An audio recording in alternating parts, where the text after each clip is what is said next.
你的設備需要維修嗎？我們提供免費診斷，我們上門取件和送件，無需致電或出行。維修前先發送報價，你確認後才繼續。簡單、透明、專業。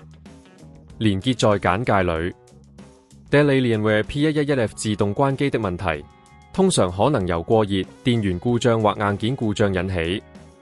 今次我哋會一步一步教你點樣檢查同修復呢個問題。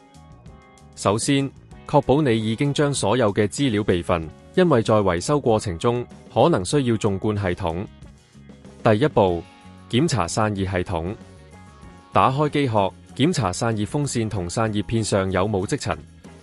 如果有，建議用壓縮空氣清理。過多嘅灰塵會導致電腦過熱，從而自動關機。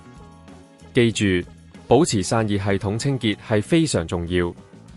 第二步，檢查電源供應器。可以用電壓測試器測試電源插咗嘅電壓是否正常。如果電壓不穩定，或者電源供應器有問題，就需要考慮更換。其實，對於 Dell Alienware P111F 來講，電源供應器經常係故障嘅主要原因。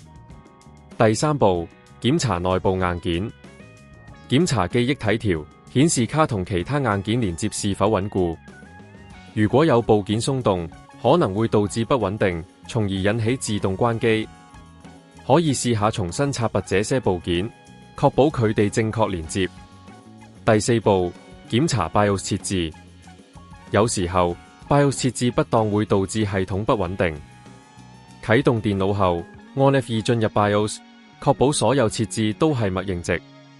如果有需要，重設 BIOS。